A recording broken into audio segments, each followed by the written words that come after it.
Hola, buenos días. Mi nombre es Anaí Zoe, para los que no me conocen.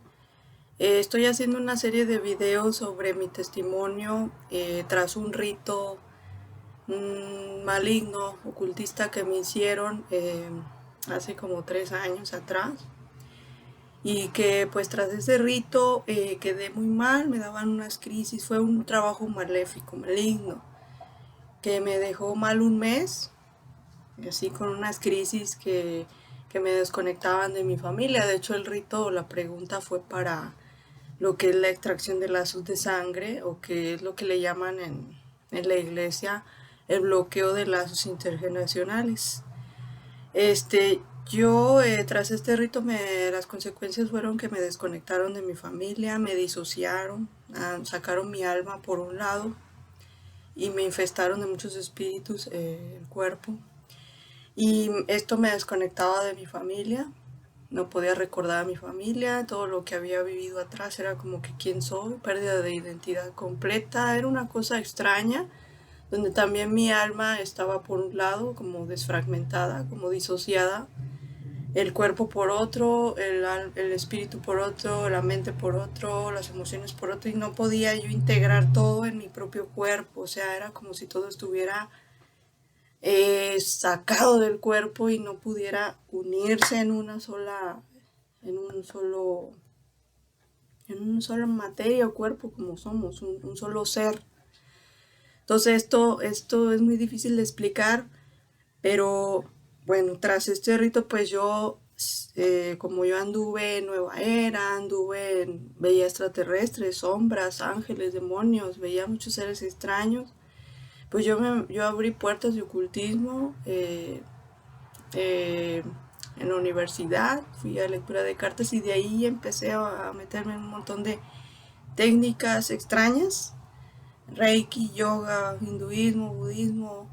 El chiste es que terminé con una persona que me quiso revisar unos supuestos implantes astrales que manejaban Nueva Era, maestros ascendidos, cartas de Salomón, telepatía, telequinesis, teletransportación, eh, el libro de la masonería azul, la meditación guiada, el hinduismo. Entonces esta persona me revisa, pero ella es la que me hace este rito. Entonces, después de eso, yo me pongo muy mal y no encontraba ya salida, solución. Me di cuenta que me había metido en algo muy grueso, muy peligroso. Me había dado cuenta a través de ese tiempo que había sido engañada, que me había dado cuenta que lo que llaman nueva era, que era en lo que yo andaba y creía, y esoterismo también, este, pues era del diablo, porque también resulta que yo hago una llamada a una de las videntes que me ayudaban, que me hacían limpias, ¿no? O sea, que ahora sé que están engañados también. Cuando me hacen este trabajo maligno, yo no encontraba solución al problema, no se me quitaba, no se me quitaba. Y le hablo a esta persona y le dije, oiga, fulana, bueno, dije su nombre en otro video, pero este, usted sabe quitar el trabajo de extracción de lazos de sangre. Y me dice, no, yo no me meto con Satanás. Y yo me quedo, ay, caray, pues de ahí ya me empezó a caer el 20 de que todo es un revoltijo de la nueva era con el satanismo. O sea, todo está relacionado con el territorio de Satanás, de Lucifer y de todos sus demonios, secuaces y esclavos. Entonces ya de ello me pongo a llorar, terminamos hasta en una secta del movimiento Trinitario Mariano que nos mandó esta señora, y pues no nos pudieron ayudar. O sea, el mismo Satanás no puede erradicar a Satanás, eso lo entendí mucho después. Entonces, pues me siento llorando en mi sillón del cuarto, porque ya no encontraba salida, y lo único que me llegó es empezarle a hablar naturalmente a Dios. O sea, ya no tenía otra opción, ya con personas había ido y no, nadie podía hacer nada, nadie me quitaba nada. Esto era completamente espiritual, algo invisible pero que yo sentía, ¿no? Que estaban las presencias ahí, que estaba ese trabajo maligno con unos efectos horribles que no se los decía a nadie. Pues me siento en mi sillón, y cuando me siento en mi sillón del cuarto llorando, empiezo a hablar a Dios y le empiezo a decir del engaño que había entendido, que me había pasado, que había sido engañada. llorando, y le digo, Señor, Señor, me han engañado, la nueva era es del diablo. Y en cuanto termino de decir esa frase que me salió espontáneamente, retumba el techo, se abre el cielo y se oye una voz de trompeta, una voz que retumba. Y esa voz era autoritaria, dominante, imponente, determinante y poderosa. Era una voz que estaba hasta molesta. Y me da una orden como en cámara lenta, que se oye de arriba a abajo, o sea, y me dice, vete a confesar, y retumba. Si se fijan, era un tono como de molestia, era un tono como cuando alguien está molesto contigo y te dice, lárgate, así, hagan de cuenta, tendido, espacioso, amplio y retumbante. Después de que dice esa frase, vete a confesar, se cierra, retumba, se cierra el techo, volteo para arriba, no veo nada y digo, ah, caray, este es un ángel católico. Cabe la redundancia que yo creía en la angelología, fui a una o dos sesiones y creía en los ángeles, pero de una manera desde el punto de vista nueva era. Pero este ángel era diferente, o sea, me estaba mandando a confesar y me estaba mandando a la iglesia católica, porque donde yo sé, el único lugar donde confiesan es en la iglesia católica los sacerdotes, ¿ya? Que como yo les comentaba mi testimonio del primer video, que es el más largo, 1 hora y media, yo pues fui bautizada católica, pero nunca practicamos, vivimos como paganos, no conocíamos más que el Padre Nuestro, María y Gloria y el credo, nunca íbamos a misa más que en las fiestas, en los bautizos, en primeras comunión, que nos invitaban, bodas, pero nada más. Y así pasamos nuestra vida, nos desviamos, todos los hermanos nos desviamos algo diferente. A mi papá se fue una secta, Bahá'í, que ya les he dicho en los otros videos. Uno de mis hermanos está en unión libre. Bueno, yo caí en lo que es el yugo de ocultismo, el yugo de todo esto, de las cosas como secretas, de las cosas misteriosas, y todo eso me llamaba la atención. Entonces este ángel, esta voz, que ya no sé si es un ángel o es Dios, pero estaba molesto y era determinante, era fuerte, no era débil, no era humana su voz, no era humana. Porque como les he comentado, he escuchado a Jesús, se me ha presentado y él habla como muy suave, muy tranquilo y te da mucha paz. Y era una voz que casi, o sea, cuando ha hablado Jesús es una voz suave, dulce, no molesta. Así pues, es diferente. Entonces vi la diferencia entre lo que es la voz de un ángel y de Dios y la voz de Jesús, ¿verdad? Entonces, en cuanto oigo esa voz, me acuerdo, como me estaba mandando a confesar, me acuerdo que hay un templo cerca, enfrente, pero a un lado de mi casa, o sea, muy cerca, paso una avenida y ahí está el Corpus Christi. Salgo corriendo, pero en cuanto salgo del cuarto, eso es una parte que se me ha pasado decirle, yo estaba mi papá en su cuarto y le digo, ¿oíste la voz? ¿Oíste? Y yo así, ¿oíste? Y él, ¿qué?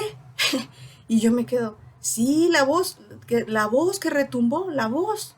Y dice, no, ¿cuál voz? Y ya, yo me dije, no, ya me voy, o sea, no me voy a poner aquí a ver si lo oyó o no. Ya entendí que no la oyó, que esto fue para mí, y me salí corriendo. Ahí voy, busco el primer sacerdote, ahí la de la notaría me dice que ahí están unos sacerdotes, y yo le pregunto, ya llego con el sacerdote, primer sacerdote argentino, se ríe de mí porque, o sea, primero no me quería pasar, después me pasa, y ya le digo que el reencuentro de mi vida y la historia y todo lo que había pasado, y le dije, yo necesito un exorcismo, padre, y me dice, ja, ja, ja, tú no te estás trepando en las paredes, ¿cómo crees? Tú no necesitas ningún exorcismo, tú lo que necesitas es liberación. Y bueno, ya me fue canalizando luego con el cura, luego ya el cura me mandó a un proceso de liberación en la iglesia católica con un exorcista a puerta cerrada con 250 personas, y ahí empecé por primera vez a ver un mundo en la iglesia muy diferente al que yo conocía. Yo conocía una iglesia seria, callada, gente media desconfiada, a veces un poco así como el templo solo, oscuro, como muy serio el asunto. Pues acá, en este retiro, proceso de liberación, en este retiro de liberación era otra cosa diferente, extraordinaria. La iglesia era como que estaba viva, todos alababan, cantaban, bailaban, estaban alegres, se daban la mano, se saludaban, eran bondadosos, eran buenas gentes con los demás, eran atentos, tenían dones, había gente con dones de lenguas. Empieza a manifestar el Espíritu Santo durante esas oraciones especiales de exorcismo y de liberación, manifestaciones de caer en el descanso del Espíritu, las personas caíamos, manifestaciones diabólicas también del demonio hablando en voces horribles, como los demonios, unos 5 demonios hablando por una persona o más, revolcándose, vomitando, otros hablando en lenguas raras, que eso era como que estaban viendo si eran lenguas de Dios o lengua de los demonios, y manifestaciones de otros llorando. Eran muchas manifestaciones de todo tipo en un solo lugar. Se sentía una cosa fuertísima en el lugar, el poder de Dios, el poder del Espíritu Santo, pero ya era una iglesia muy diferente a la que yo conocía. No conocía yo esa parte de la iglesia que le llaman la renovación carismática, la de dones y carismas, pues de la que habla la Biblia, la que hace los exorcismos, que invoca a la Virgen María, que rezan el rosario, que hacen la misa. Es todo vivo, o sea, los santos están ahí, los ángeles están ahí, todo están haciendo, todo el cielo, toda la corte celestial está bajo el objetivo de la liberación de las personas en la iglesia, a través del sacerdote, los servidores, los fieles, los laicos, consagrados. Bueno, es todo un rollo, los grupos de intercesión muy completo que maneja la iglesia. Entonces, yo quise hacer este otro video ya para comenzar. Realmente esta es una pequeña introducción para los que no saben por qué estoy haciendo estos videos. Yo les había prometido hacer un video de la confesión, ¿no? Eso me empezó a inspirar Dios, que hiciera un video sobre la confesión, porque el ángel me mandó a la confesión. Entonces el ángel, aunque no me dijo la confesión, vete a confesar y esa es tu cura, no me dijo eso, pero me mandó eso. Entonces, ¿por qué me mandó eso? La voz, esa es la gran interrogante, o el gran de decir, ahí está la fórmula secreta para que tú estés bien. Y claro, de ahí yo tuve que entrar a la iglesia, porque la confesión la tiene la iglesia. Y el primer paso que me mandaron fue el retiro de liberación, donde me hicieron una confesión de toda mi vida, que les he dicho que este sacerdote exorcista nos dio 2 hojas con 4 páginas, con un montón de pecados, o sea, no solo los 7 pecados capitales, sino que los desglosa cada pecado capital en muchos otros pequeños pecados, digamos, que parecen mínimos, pero que son muy importantes. Y la verdad, no pensaba leerles todas las hojas, pero vean, esta es una hoja con un montón de pecados. Y acá está la otra, del otro lado.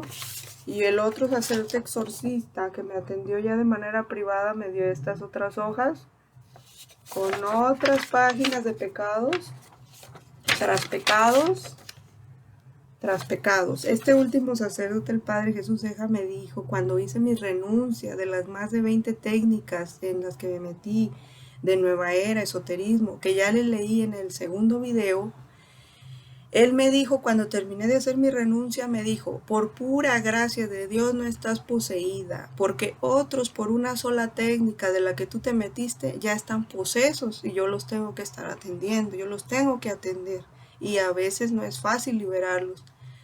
Entonces yo sí, verdaderamente era para haber caído en posesión, sin embargo, pues por gracia de Dios, porque quizá no traía muchas heridas así como profundas o cosas de donde se agarrara fuertemente el demonio para decir mi alma estaba muy débil como para caer en la posesión, o sea, en el control total de un demonio sobre mí, que hablara ya por mi boca. Eso no pasó.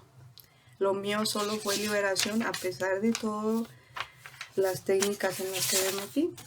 Entonces yo puedo decir pues todos los pecados que ya sabemos, que la iglesia enseña, pero yo me he fijado que en las confesiones muchas personas no nos damos cuenta de los detalles y nunca los decimos, los tomamos como que estamos muy acostumbrados a ellos, porque así fuimos criados, y no los decimos, pensamos que es parte de la vida, que es normal, que están bien, que eso no es pecado, pero resulta que de ahí se pueden estar agarrando muchos demonios, hasta una legión de demonios que puede tener poseída a una persona, y esa persona, si no tiene buenas confesiones, probablemente no se vaya a liberar nunca porque no está delatando al demonio que está implicado en ese pecado.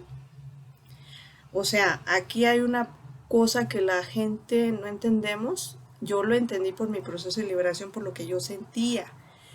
Cuando yo hago mi primera confesión de vida con este sacerdote exorcista, hubo mucha liberación. El trabajo maligno de las crisis ya se desapareció, o sea, ya no hubo esa reacción, esos efectos de que yo me iba para atrás, que lloraba y no me podía conectar y estaba toda disociada. Una parte de ese trabajo se desbarató. Ya solo quedó una carga de espíritu, de tantas técnicas en las que me metí y un cierto grado de bloqueo de los lazos que se fue a través del tiempo. A través de los 2, 3 años del proceso, Dios, Jesús, me fue llevando a la liberación gradualmente, porque tenía varias heridas que yo veía, porque me daban la visión para ver mis heridas, mostrarme de qué era esa herida y mostrarme cómo estaban llenas de espíritus, que, o sea, esas heridas habían sido infestadas o contaminadas por espíritus tras haber abierto puertas de ocultismo, de muchos, 20 técnicas, le digo que le leí en el otro video. Yo veía cómo se expulsaban todos esos lazos de espíritus y luego Jesús cerraba la herida y ya, santo remedio. Pero en las confesiones yo me daba cuenta que en confesiones gruesas donde yo delataba algún demonio fuerte que no recordaba que yo tenía esa tendencia o que no era consciente de tenerla, cuando salía del confesionario sentía náuseas, sentía vértigo, sentía que me iba a caer, sentía como que se desalojaban, o sea, como que se salían cosas hacia arriba, como espíritus, que se iban, así como que estaban enchufados en mí, anclados, y se salían, ¿no? Y eso me causaba como el mareo o así, ¿no? También. Entonces yo me di cuenta que en cada pecado puede haber un demonio grande y varios chiquitos. O sea, puede haber varios demonios implicados en ese pecado y a veces se confabulan esos demonios para provocar que esa gente caiga en ese pecado. Pero a veces la gente no es consciente, no lo ve como pecado, porque a veces en la crianza, por ejemplo, a alguien le pueden enseñar desde niño que no dejarse está bien, entonces crece así, está a la defensiva siempre y él así vive su vida y luego todo le va mal, pero no se da cuenta que es porque carga con ese pecado, ese demonio de violencia, de estar a la defensiva, de no dejarse, de no dar la otra mejilla.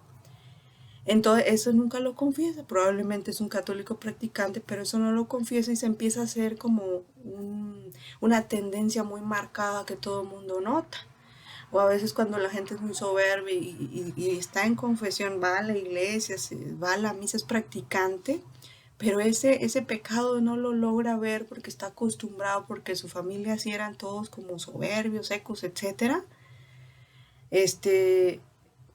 No lo confiesa o no lo ve como soberbia o no entiende esa parte y no la confiesa nunca. Entonces no confiesa detalles de su vida que otros sí ven, pero esa persona no puede verlos. Entonces por eso se pide que se haga un análisis de conciencia. Yo en mi caso le soy sincera, a veces le digo a mi mamá o le pregunto a los demás qué ven en mí y yo hago mi lista en base también a esos cosas que ellos ven en mí, porque esos son pecados que se notan y que yo quizá no estoy notando, y eso es un buen tip que me ha servido para reflexionar y ver, sí es cierto, yo no lo había visto así.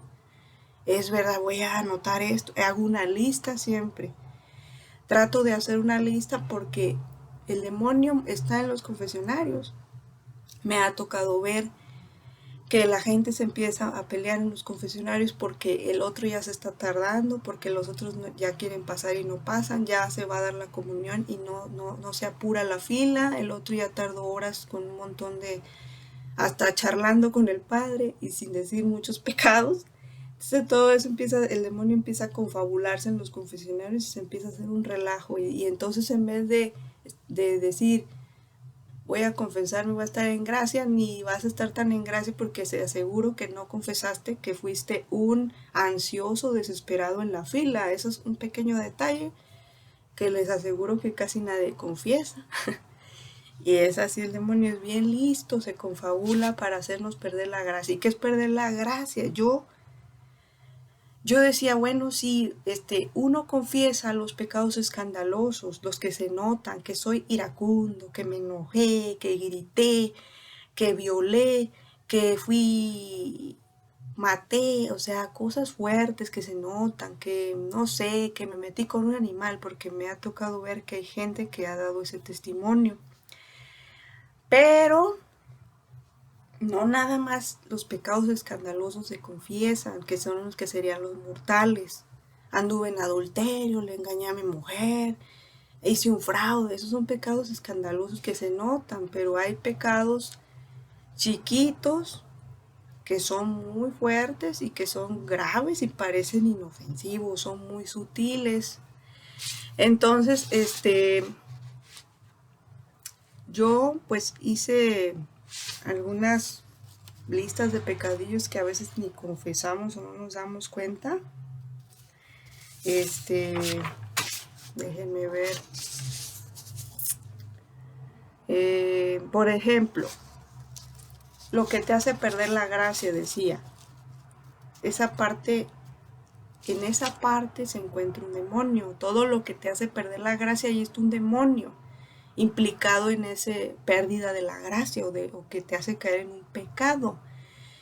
O sea, si tú estás en gracia, estás feliz, estás tranquilo, estás contento, estás sereno, tienes al Espíritu Santo. La Biblia dice los puntos de los que tienen el Espíritu Santo, cómo es su carácter, es apacible, es bondadoso, es generoso. No dice la Biblia muchas descripciones de quién es quien tiene el Espíritu Santo. Pues si tú estás triste, deprimido, en desolación, melancólico, ahí no necesariamente está el Espíritu Santo, ahí esa es una pérdida de la gracia. Y díganme, yo he encontrado que mucha gente no confiesa eso, porque yo he platicado con gente, yo lo sé porque yo lo siento y digo, tengo que confesar esto porque ya sé que hay un demonio. Pero he platicado con personas y me dicen, estoy triste, estoy deprimida. Le digo, ¿y ya confesó eso? No, ¿eso se confiesa? Y yo, pues sí, porque ya le empiezo a explicar esto que le estoy explicando a usted, porque ahí está implicado un demonio que la mantiene así, pues así va a estar toda su vida aunque vaya a la iglesia. Por eso la gente a veces en la iglesia está así. Así ves a la iglesia, la gente ni te sonríe, ni te saluda, es desconfiada, triste y apagada, y dices, pues ahí no está Dios. Entonces tienes que confesar que tienes esas características. Si tú las quieres ver como características, di, soy así, soy asá. Estás expulsando a muchos demonios. O sea, en una confesión es como un exorcismo. Yo sí lo sentí, lo viví y lo puedo decir que así es. Es un exorcismo en el que tú estás delatando al decirle al sacerdote que es el representante de Dios en la tierra, porque es su consagrado, su elegido. Tú estás delatando a los demonios ante él y por eso la Biblia dice, lo que ese sacerdote desate o ate, así va a ser. O sea, lo absuelve, lo borra, lo expulsa el demonio. Viene un ángel, se lo lleva cuando tú lo delatas y santo remedio, te hace un exorcismo ese ángel a través del sacerdote. ¿Dónde está Jesús? Con el sacerdote está Jesús. Él está oyendo todo. Tú imagínate que no estás hablando con el sacerdote, sino con Jesús a un lado de él. Y que al quien tú le estás diciendo es a Jesús, fuera del sacerdote, porque el sacerdote también puede tener sus fallas, puede ser que tampoco esté bien confesado, pero el que está con él, porque está consagrado, tiene las santas crismas, ¿cómo le llaman? Las manos, eso no lo tiene cualquiera en el mundo. Por eso ellos tienen una gran autoridad de Dios en la tierra, pero a veces los sacerdotes no lo saben o no lo creen, pero ellos tienen eso. Yo me ponen las manos y muchas veces caigo. O sea, sus manos son especiales, está Dios ahí. Entonces, otro pecado es agradar a los demás, que nada más te fijas en quedar bien con los demás, que eres muy sensible, que como que me tengo que quedar bien porque si no me voy a sentir mal, porque voy a quedar mal. O sea, pura apariencia, eso no está bien porque ¿qué tú quieres? ¿Quién tú eres? ¿Eres genuino o no eres genuino? Me voy a pintar porque es que si no todas se pintan y yo voy a quedar fuera del lugar. Todo eso es pura apariencia. ¿Quién eres tú realmente? Pregúntate, ¿te gusta pintarte o nada más porque te enseñaron? Digo, porque ese es mi caso. Yo casi nunca me pinto. Y yo veo que hay personas ricas que me han venido a decir, oye, yo te admiro mucho porque tú casi nunca te maquillas. Y yo no puedo hacer eso porque a mí desde niña me enseñaron que yo desde las 5 de la mañana o 7 que me levantara ya tenía que estar pintada. Son enseñanzas de la niñez que difícilmente se quitan, pero que tú dices, bueno, ¿y para qué tanto, no? Bueno, todos esos pequeños detalles hay que ver si son pecados, si me los enseñaron, si me gustan o no me gustan. Luego, si están bien o no, ¿son necesarios? No son necesarios. Otra es, muchos de los posesos, muchos de los que tienen problemas de brujería tienen problemas con la soberbia, con ser cerrados, herméticos, se cargan todo, no le dicen nada a los demás y nadie los puede ayudar. O sea, traen todo su secreto a ellos, pero todo el mundo quiere saber de ellos y ellos no se dejan. Y así no se puede ayudar. De hecho, la Biblia dice que se confiesen unos a otros para que la carga sea menos o la repartan. A eso se refiere, no se refiere que con eso ya están absolviendo los pecados como si fueran sacerdotes, no. Pero se reparte la carga y esa persona se va abriendo y se va expulsando también. También eso expulsa demonios. El abrirse, contarle tu historia, tu testimonio, los problemas que tienes a los demás, para que los demás también se abran y te ayuden y tú también te dejes ayudar. Todo esto también es motivo de confesión. Muchas veces no confesamos que somos cerrados, que no nos queremos, que no nos abrimos, que ponemos una barrera, porque a veces hasta se siente la barrera que te ponen las personas o que tú le pones a los demás. Esa barrera es un demonio. Porque Dios, Jesús, no ponía esas barreras. Siempre pregúntese, ¿cómo lo haría Jesús? Jesús sería cerrado, hermético, sin hablar. Pues él era muy diferente a todo eso. Entonces tú tratas de ser como Jesús lo haría. Jesús no sería soberbio. Luego, no expreso, o sea, no expresan, están callados, no muestran sus sentimientos, no muestran sus gustos, no, como que les da miedo expresarse y delatar que sienten tal cosa, porque entonces sienten que son vulnerables. Todo eso es una parte de que afecta a las personas y que debe de entrar eso en confesión. El que dirán también pues es parte de la apariencia, que les importa mucho lo que digan los demás, o ser cobarde, también eso, también a veces somos cobardes porque queremos agradar a los demás y mejor nos aguantamos de cómo somos realmente nosotros, de lo que pensamos realmente, no somos sinceros y nos vamos haciendo como cobardes y no nos gusta, al último nos sentimos raros, no soy yo no soy yo soy así, pero no dije esto y te sientes cobarde, ¿no? Y también también que dejas de hacer cosas porque eres tímido, porque sientes vergüenza. Casi siempre la gente que siente vergüenza es porque de niño lo humillaron mucho, lo criticaron mucho y le cuesta mucho trabajo expresarse, ser quien es, porque siente que que lo van a humillar. Se hace tímido. La gente en sí naturalmente no es tímida, los niños muchos no son tímidos, pero los padres se van encargando. Es otro pecado, que los padres orillen a los hijos a hacer de una manera, que los vayan llevando a la timidez, a la vergüenza, porque los maltratan, los humillan, no los dejan ser lo que Dios ya hizo en ellos, cómo los hizo, sino que los van llevando a lo que ellos quieren, a los comportamientos que ellos quieren para esos niños, que a veces no son los de esos niños. Esos niños ya traen una naturaleza que hay que irla canalizando una más para lo que ellos van a hacer, su misión y vocación, pero no encasillarlos en 4 paredcitas que yo como padre tengo en mi mente que así debe ser. Ese es otro pecado. Omisión, o sea que sabes que tienes que hacer algo y no lo haces, pero a veces es por vergüenza, por miedo, por timidez, por falta de valor.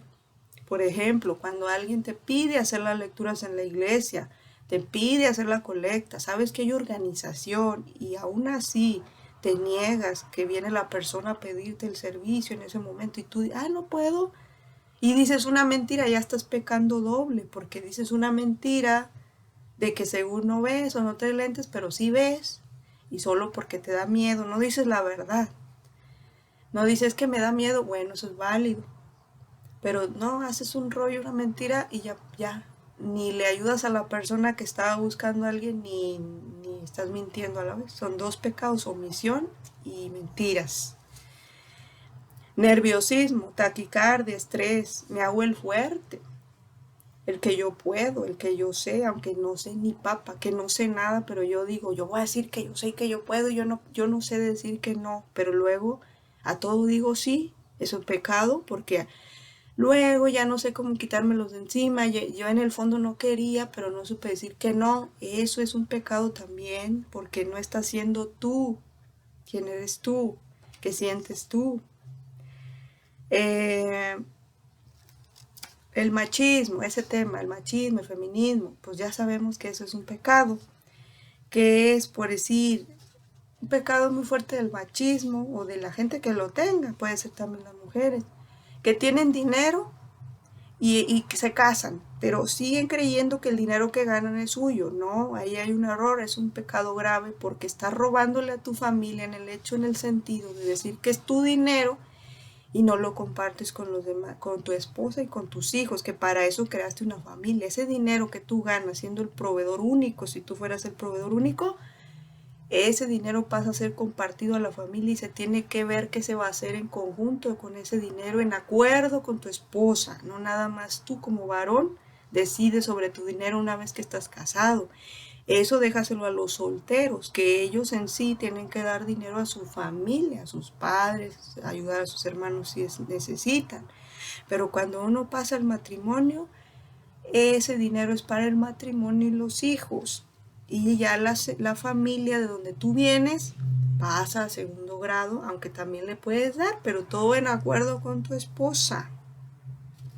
Si no llegas a darle lo que te pide tu esposa, que te pide una casa, que te pide un carro, y que tú puedes hacerlo, que te pide una mejor calidad de vida, y tú puedes hacerlo, pero no quieres porque eres tacaño, porque te da miedo, porque sientes que no te va a alcanzar, bueno, pues eso ya es asunto de que no tienes confianza en Dios y que le estás negando a tu esposa, a tu familia, lo que Dios te da para ellos, porque Él te da el trabajo, no eres tú que lo conseguiste, Dios te lo dio para poder mantener a tu familia, porque tú has sido obediente, porque te casaste, por los sacramentos.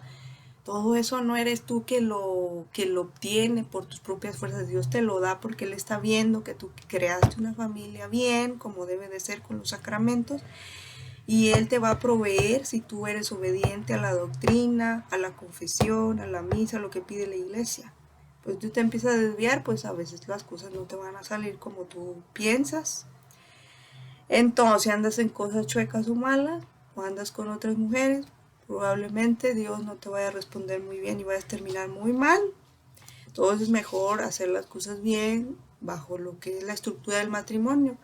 En el matrimonio el hombre está a la cabeza porque Adán no pecó directamente, fue Eva. Entonces Dios, cuando ve que Eva desobedeció y se creyó Dios y le creyó a la serpiente, pues la baja al nivel segundo después de Adán, que es el hombre. Por eso las mujeres feministas se pelean con este tema, pero ellas no entienden el Génesis, no entienden lo que pasó. Por eso dice que la mujer se someterá al hombre después de haber pecado, porque Adán no fue el que pecó primero, fue Eva.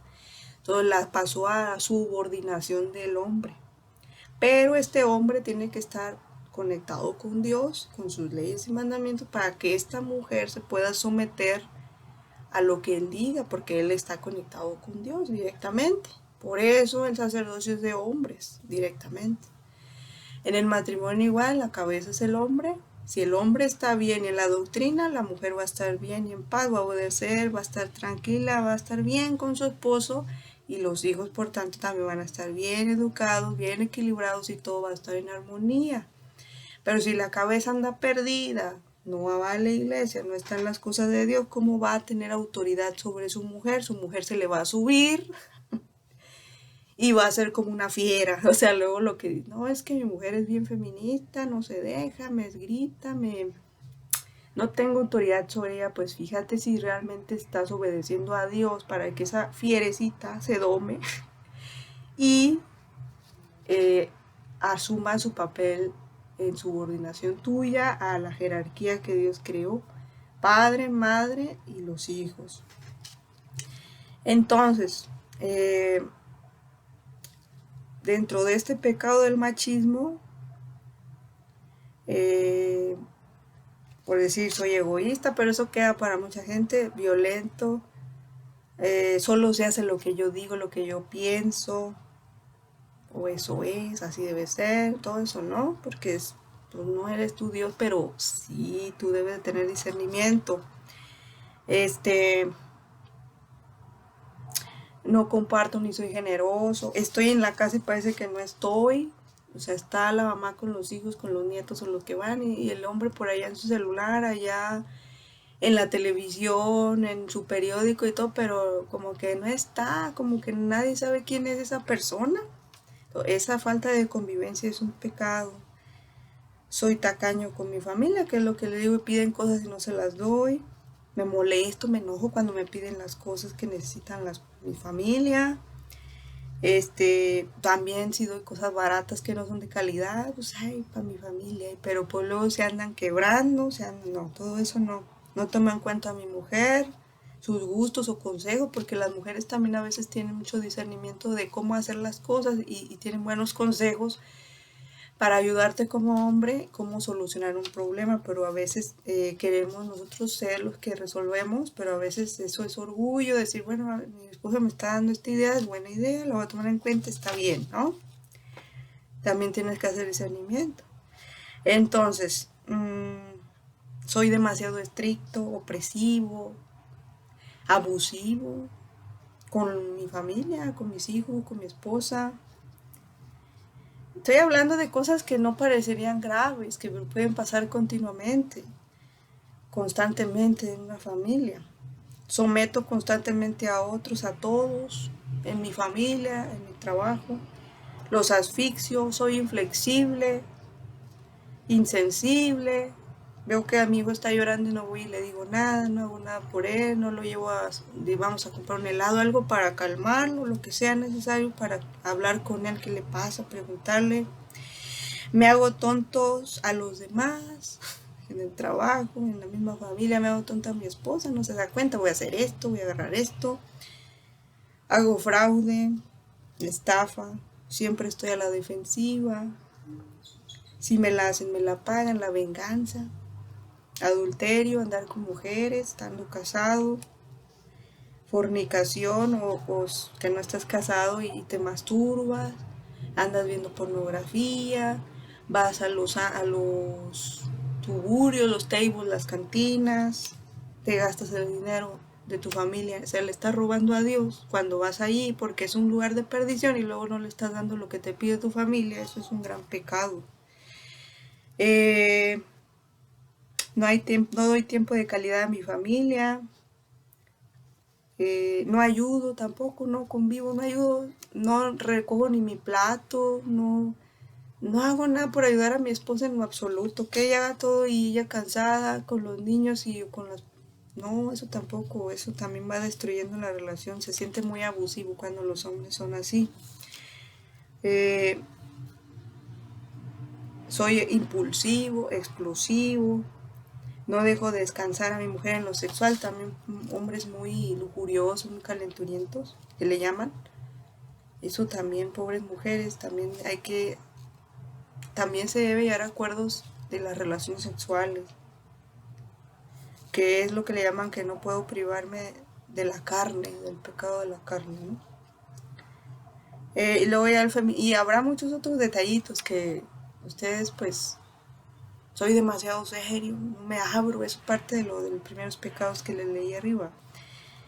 Feminismo ya es igual, el empoderamiento de la mujer, o sea, una mujer que está casada debe someterse a su hombre, tiene hijos, el trabajo pasa a segundo plano. El trabajo Dios se lo ordenó a los hombres después de haber pecado, que es ganarás el pan con el sudor de tu frente, y a la mujer le dijo parirás tu hijo con dolor. Entonces al hombre se le asignó la protección y el proveer para esa familia que va a crear, no para que esté criando a los hijos como tal.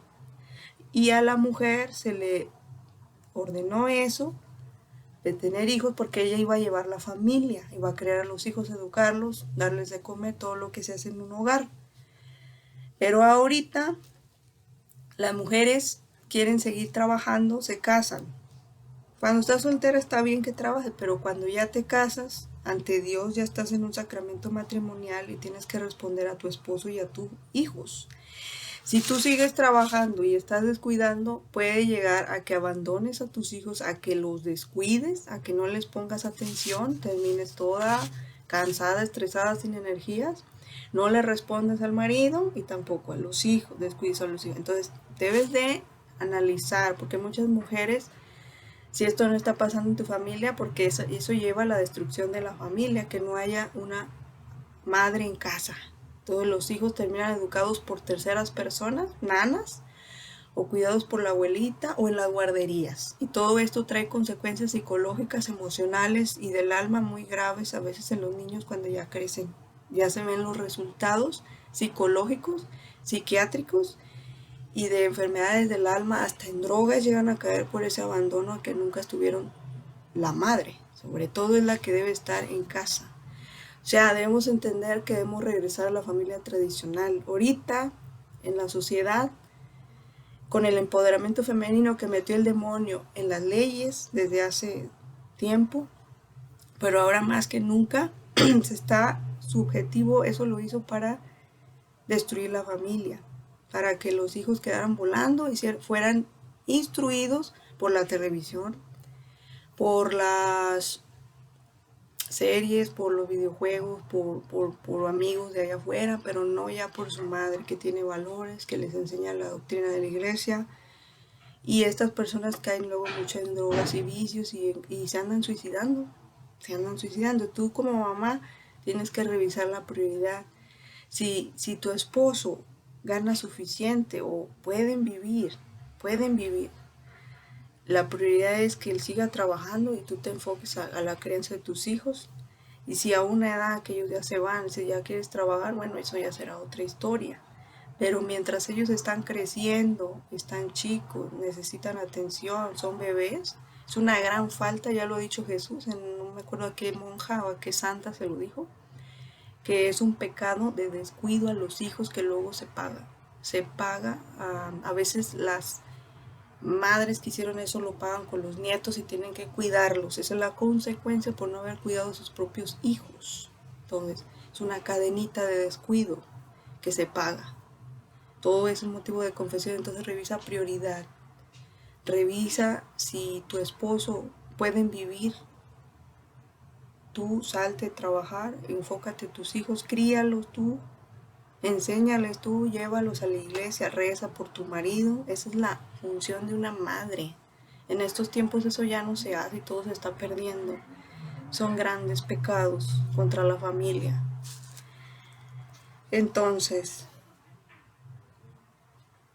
si trabajas por pura ambición, que porque quieres marcas, que porque quieres ropas, bolsos, y no hay necesidad de tanta cosa, tu marido te puede sostener, pero tú no quieres dejarte, tú sientes miedo de que tu marido se te va a subir, de que ya no vas a tener poder y control sobre él porque ya le tienes que pedir, porque él ya te tiene que dar. O sea, tienes miedo a que te pase lo que le pasó a tu mamá, a tu abuela. Tú por eso no dejas de trabajar, es miedo. Entonces tienes que tener confianza, pero para que pueda ayudarte Dios tienes que regresar a la iglesia y hacer lo que Dios pide, orar por tu esposo, confesarte, enseñar a tus hijos la fe y la tradición católica.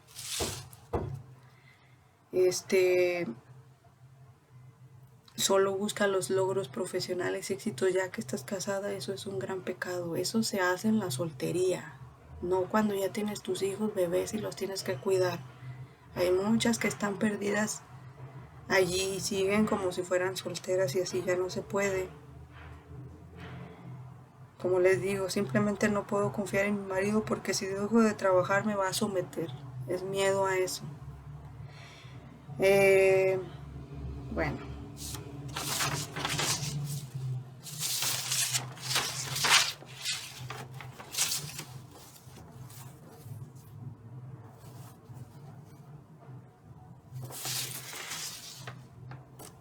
Los que caen en ocultismo generalmente también es por carencias afectivas de uno de los padres.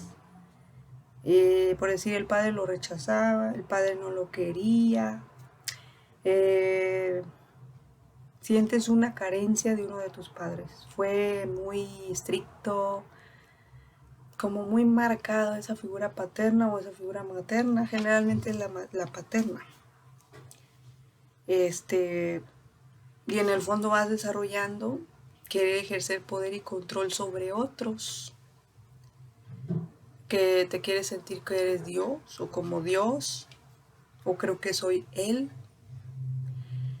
Quiero usurpar el lugar de Él, de Dios o de los demás, desplazarlos, ser alguien, porque en el fondo tu carencia fue que uno de tus padres no fuiste alguien para ese padre. Entonces, quieres brillar, ser alguien, llamar la atención de los demás, no me quiero quedar atrás, me siento invisible.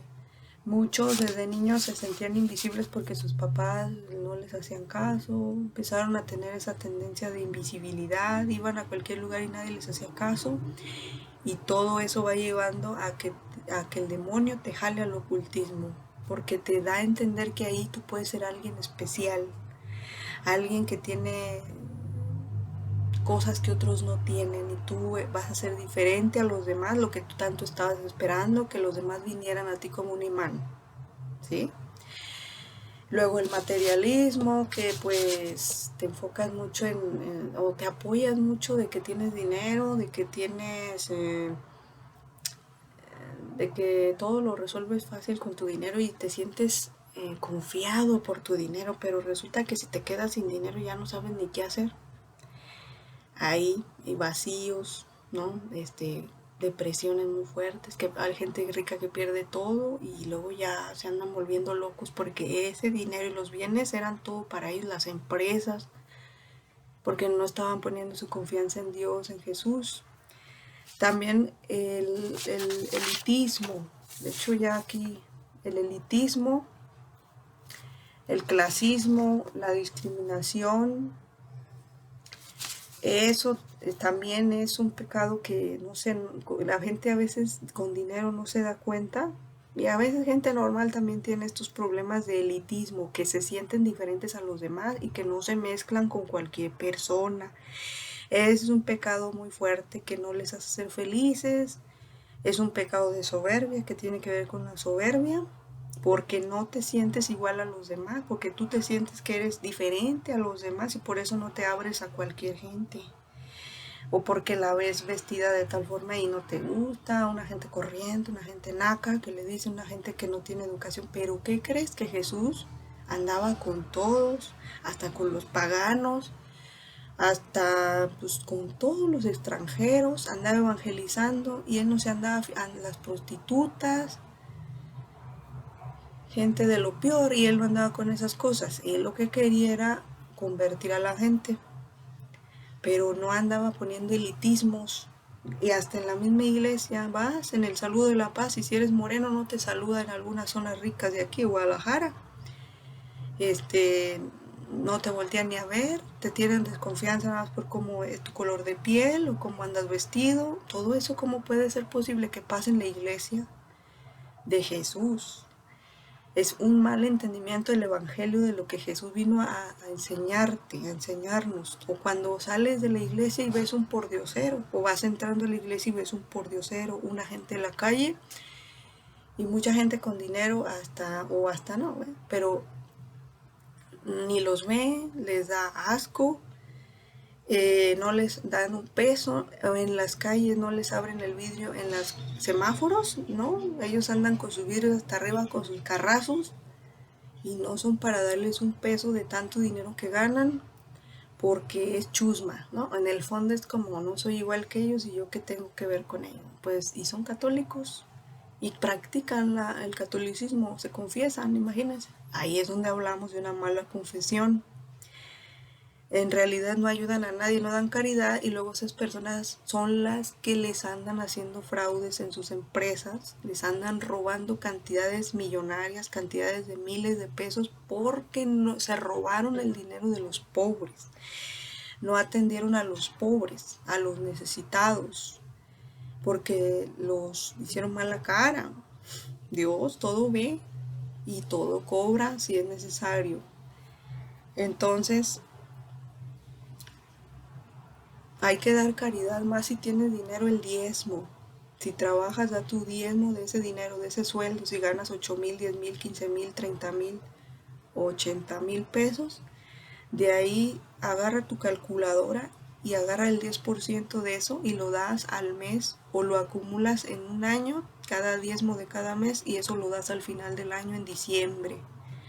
Y Dios te va a dar esa misma cantidad o multiplicada porque lo diste para el templo, que es su iglesia católica, para sus sacerdotes, para sus congregaciones, sus seminarios y todo lo que tenga que ver con la iglesia. Entonces Dios te lo va a regresar. Eso es bíblico y eso lo enseña Adriana Corona Gil en su taller de finanzas bíblicas, que también es muy bueno. Todo el dinero, cómo debe ser manejado ante Dios y ante la Biblia. Es muy bueno su taller y se lo recomiendo. Soy celoso, envidioso cuando otros tienen dones, o en general celoso y envidioso, que a veces ni se dan cuenta que son envidiosos, celosos, pero sienten algo cuando alguien les dice, tengo dones, o tuve una visión, una revelación, y sienten como que, ¿cómo puede ser si yo soy el único especial? Yo creía que yo era el único que tenía eso. Pues no, resulta que toda la gente tenemos dones. No todos tienen dones extraordinarios, de esos de que visión y que lenguas y milagros, o profecía, pero todos tenemos dones del Espíritu Santo. Entonces no creas que eres el mejor ni el único. Va a llegar otro que siempre va a haber otro peor y mejor que tú. Entonces no hay que ver con admiración los dones de los demás, y todo eso es parte de confesión en la Iglesia Católica. Eso en el fondo es orgullo y soberbia. ¿Y quién está ahí? Pues el demonio. Soy amarranavajas, causo disensión, división, me gusta nada más estar picando y causando controversia entre los demás, entre los miembros de la familia. Deseo que todos estén igual de mal que yo, si no, no estoy a gusto, no estoy en paz. Si no hago la maldad, no estoy bien. Hay gente que así es. O otro, siento conmiseración de mí mismo, me siento lástima de mí, de otros. Eso no está bien. No confío en mí, ni tampoco en Dios, ni en Jesús. Me siento víctima de los demás siempre. Hacen conmigo lo que quieren. Y no me doy cuenta que yo soy quien propicio todo eso, que yo me dejo, que yo no digo nada, que no hablo, que no defiendo, que no justifico, que no alego algo, ¿no? Es válido, mientras sea justo. Pero hay gente que nada más se deja y la pisan, sin motivo ni razón, y eso como que ya tienes que hablar.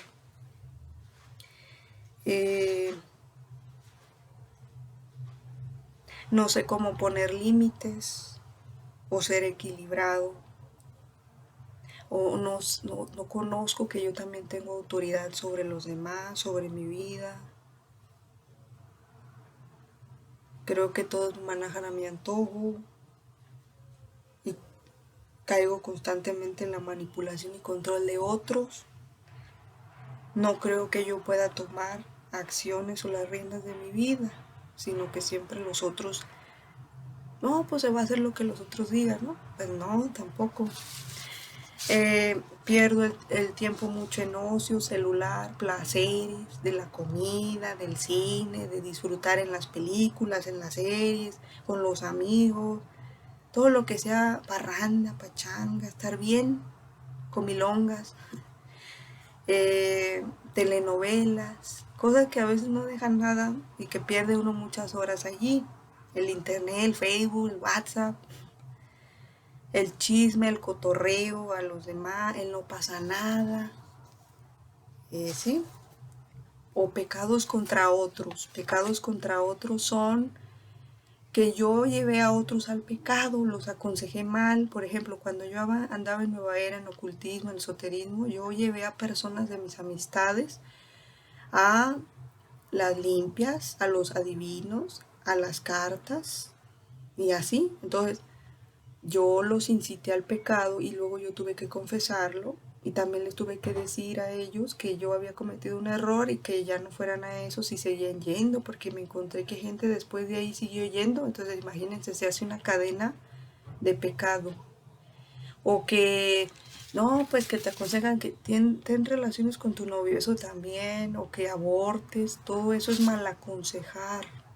Todo desde el, ¿cómo vas a saber cuando mal aconsejas? Pues desde el punto de vista, tienes que enfocarte qué dice la iglesia, desde el punto de vista de la iglesia, la Biblia, hay cosas que están prohibidas, que no se deben de hacer. Entonces tú debes de revisar si tú llevaste a otros al pecado, eh, a prácticas extrañas, o a decirle a tu amiga que dejara a su marido porque le ponía el cuerno.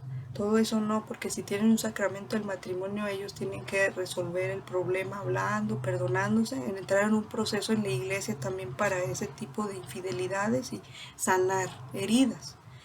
Pero no es nada más ya te divorcias y ya, porque por eso el mundo ya no hay matrimonio. Ante cualquier situación ya se desbarata todo. Ahorita los jóvenes están casando, muy pocos ya, y los que se casan duraban años de novios, pero en cuanto se casan, ya al año ya se están divorciando. Pues no, ahí necesita una guía de sus padres y de la iglesia para poderse mantener en el matrimonio. Ir a retiros de matrimonios, ir a talleres, donde se les vayan explicando muchas cosas de cómo deben de hacer las cosas para que estén en paz. Por decir que invitaste a otros a drogarse, a beber, a caer en el vicio, a fumar, a vender droga, a robar o a ganar dinero de una manera ilícita. Y luego, bueno, pues esos son los que ahorita se me ocurren de los que había escrito, que yo veo que las personas muchas veces no se dan cuenta y como les decía, solamente confiesan los pecados escandalosos, los fuertes, los que se notan mucho, pero esos pequeños detalles hay que revisar bien y si tienes dudas mejor dile a quien más te critica, ten el valor de decirle, a ver, dime cómo soy y haces tu lista en base a lo que te diga y tú ves, sí, cierto, sí, cierto, lo voy a confesar, lo escribes y vas luego con otra persona y le preguntas y ya te va a decir. Y esos son los verdaderos pecados que te están faltando confesar. Y a veces no te va a gustar, pero es por tu bien, vas a expulsar muchos demonios y probablemente al hacer este tipo de confesión con más detalle, puedas quedar liberada de tu posesión diabólica, de la brujería, el no perdonar también, el sentir odio por los brujos, por los que te hicieron el mal, o por tus antepasados porque anduvieron en satanismo, los consagraron a ustedes, a Satanás, a toda la descendencia, al haber practicado la brujería, la magia, el satanismo, las prácticas con sangre. Y ya para culminar les quería dar algo de mi testimonio que se me había pasado, que yo en el proceso de la liberación en la iglesia estuve teniendo 3 sueños seguidos con satánicos, cuando yo empecé a ir a la iglesia y a hacer las lecturas. El primer sueño se me aparecía un brujo vestido de negro, con la boca con sangre y las manos con sangre. Se me quedaba viendo en mi cuarto y ya desaparecía. Yo rezaba y desaparecía.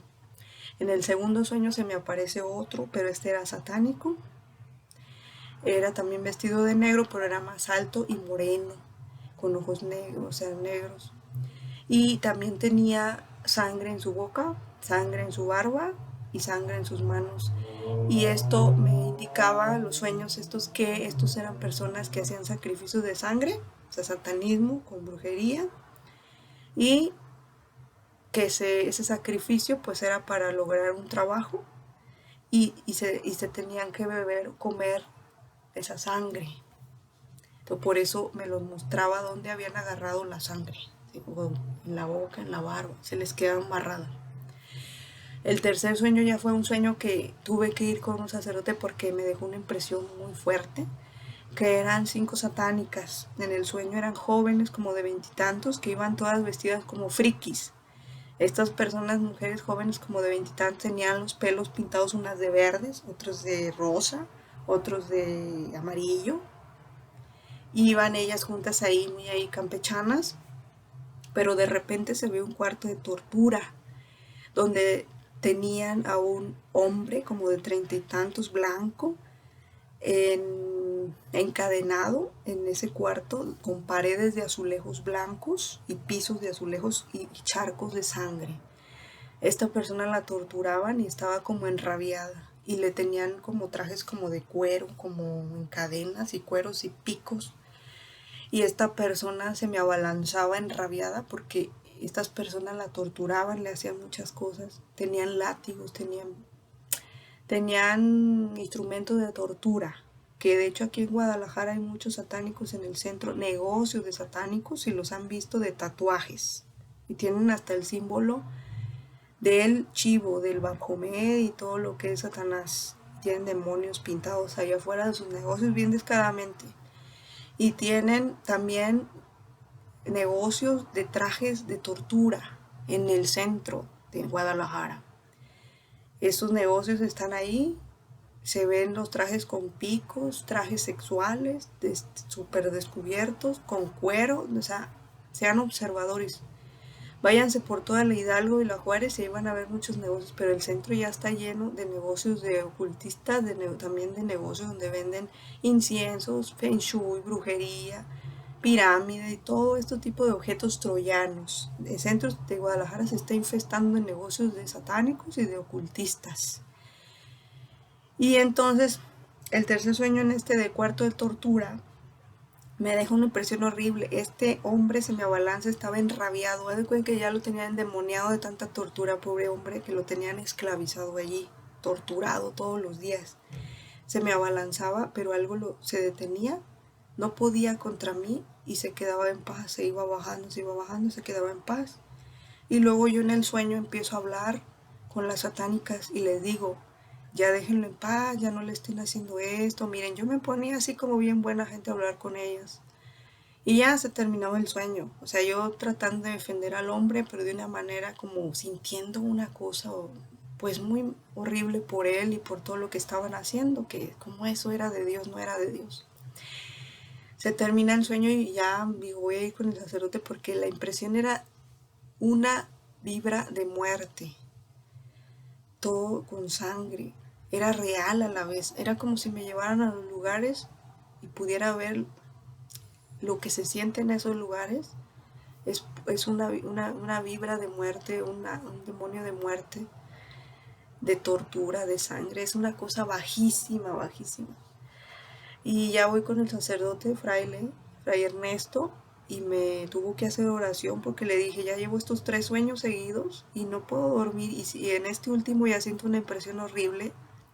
Y esto me empezó a pasar desde que empecé a hacer mucho las lecturas. Entonces yo, cuando él me hace oración y todo, me llega también que había infiltrados en el templo, que eran brujos satánicos y que estaban enviando sus maldades a los que estuvieran expuestos en el templo. ¿Quiénes son los que están expuestos en el templo? Los que pasan a hacer las lecturas, los que pasan a hacer las limosnas, los servidores, los de los grupos de apostolado y los sacerdotes, porque son los que se notan que están sirviendo el templo. Pero como este templo de los siervos de María no tiene un sagrario en el centro, como me lo dio Jesús en la visión, que quiere un sagrario en el centro y una capilla del Santísimo, cuando estas personas infiltradas van a los templos a hacer sus maldades, a enviar sus maldades con sus manos y lo que ellos saben hacer, pues sí puede recaer en las personas que están expuestas sirviendo al templo, porque el sagrario no está y no se lleva todo Jesús ahí. El sagrario es muy importante, eso ya después lo entendí, o sea, de la visión esta me pasó luego esto y entendí que es muy importante el sagrario en el centro del altar, porque ahí está Jesús y Él se lleva todo, es como Él succiona todo, Él purifica todo el templo. Entonces, pues con eso quiero finalizar. Les quiero dar las gracias por su atención y pues sigan esperando el video que les había prometido del bajaísmo y su relación con el luciferismo. Y bueno, por mi parte es todo y aquí le traigo el escapulario de este mes de junio, que es el mes del Sagrado Corazón de Jesús, que uno se debe consagrar al Sagrado Corazón de Jesús por 33 días. Tiene indulgencia plenaria y es contra el enemigo. No le estoy haciendo propaganda al presidente de la República, pero esto ya estaba en la iglesia y alguien se lo recomendó y qué bueno que lo hizo, porque la verdad, el detente, en el detente está Jesús y él detiene los ataques del maligno. Y también este escapulario da mucha paz. Está Jesús en este escapulario. Y bueno, que Dios los bendiga y que Dios los lleve a donde tengan que ir, con las personas que deban de estar, y que Él haga su obra en ustedes, porque Él tiene muchas formas de actuar. Y vayan a la confesión, sean católicos o no. El testimonio está ahí, un ángel me mandó a confesión. Yo ya no tengo dudas de que la verdad está en la Iglesia Católica y que debemos de hacer caso y seguir lo que la Iglesia Católica tradicional, no modernista, quiera hacer. Que, o sea, la tradición es la comunión en la boca, la tradición es la confesión por un sacerdote, la tradición es una misa completa, bien hecha, sin cosas raras. Esa es la tradición. Homilías bien fundamentadas en base al Evangelio. También la tradición es creer que existe el demonio, creer que existe Dios, los ángeles, los santos, la Virgen, y todo lo que puede decir la Biblia y lo que se enseña en la doctrina católica. Esa es la verdad. Mientras no la quieran cambiar, esa es la verdad a la que hay que hacer caso. Y bueno, en eso hay que agarrarnos hasta el fin de nuestros días. Y bueno, que Dios los bendiga y que se haga lo que Dios quiera en sus vidas, a través también de este testimonio y esta explicación de la confesión. Y muchas gracias, que Dios los bendiga. Hasta luego.